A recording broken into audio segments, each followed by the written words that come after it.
Okay, year 11s. I want to see what we can do in 10 minutes now, chapter 10. And we've got a few more topics this time, so maybe we're just looking for the one or two most important points. The High Court in Australia, the role of the courts, legislation and case law, specialist courts and tribunals, just and equitable legal outcomes, accountability of government, and legal change in precedent cases.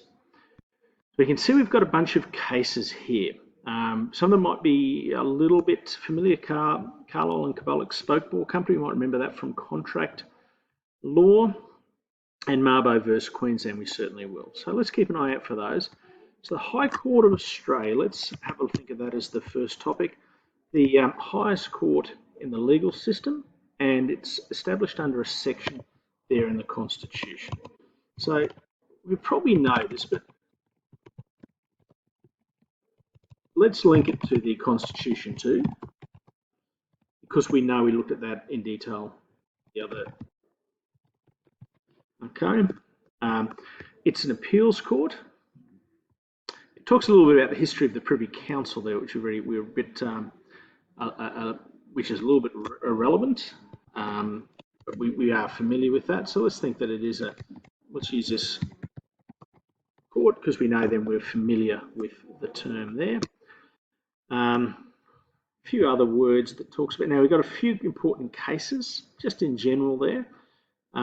And we've got some details there. So 7 High Court justices, including a Chief Justice, and talks about a full court or a full bench as being important little distinguishers here. So let's pop that in, even though we know cutting and pasting isn't a great way of learning it, but we're familiar with that now.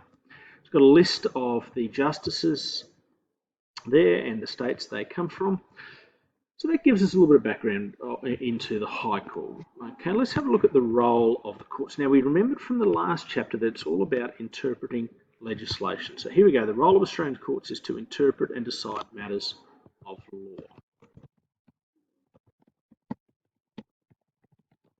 Let's put that down as a clear statement. And it refers here to judiciary being a separate arm. So we're thinking back to the separation of powers that we've got there. High Court, we're talking about federal courts. We've already looked at the High Court, and there are other federal courts there as well. The Federal Court of Australia, the Federal Circuit Court, and the Family Court. Although people who are aware of what's happening in the news will know that the Family Court role is changing a little bit. But let's pop those down as federal courts. So we've got Federal Court of Australia.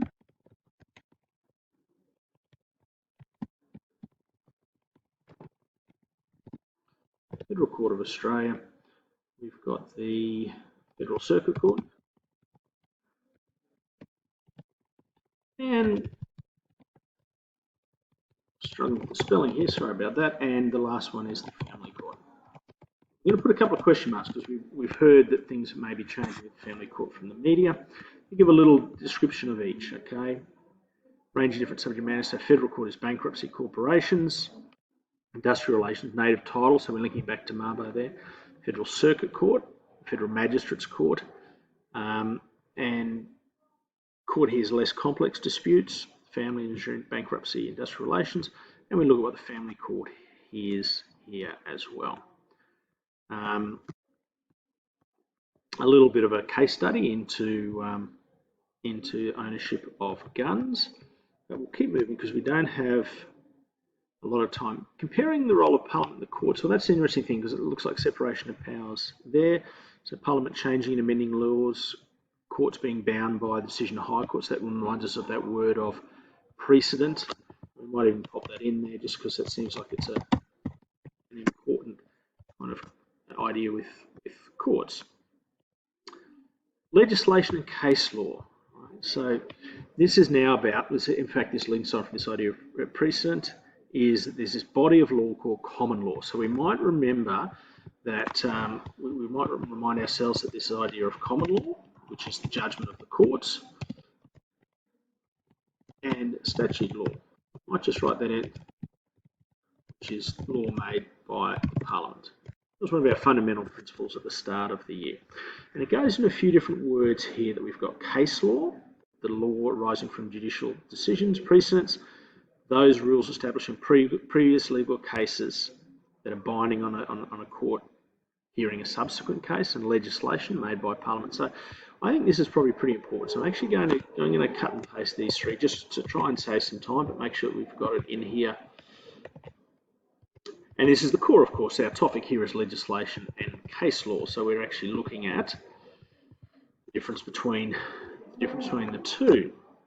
We've got a couple of recent cases. We've seen Carlisle and Cabolic Smokeball Company. I think when we previously looked at the idea of contracts, the advertisement, and was the advertisement meant to be a true offer for people who had been ill or not? So we can look at that in a little bit more detail. So there you go. We've got some basic ideas for this idea of legislation and case law, specialist courts and tribunals. So let's just have a look at the first one. We can't remember, we're just doing a really quick span. Now this is interesting because it's a Queensland case study. 2017, Queensland Government created a specialist domestic and family violence court on the Southport. So we can see what that is. Other ones that we've got here, other specialist courts, we might just list them down so they're familiar. Mental health court, the children's court,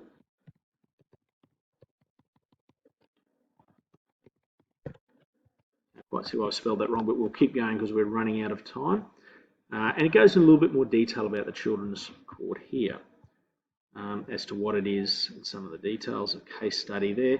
Murray Court, I think we've probably heard that one previously too. So hearing, it's effectively a court linking Aboriginal and Torres Strait Islander defendants to services there, and it gives us some locations in Queensland. We've also got QCAT there, Queensland Civil Administrative Tribunal. I think something again you may be familiar with that idea. We've got 2 to go. We've got 3 minutes to get through it in. So let's have a look at just and equitable legal outcomes.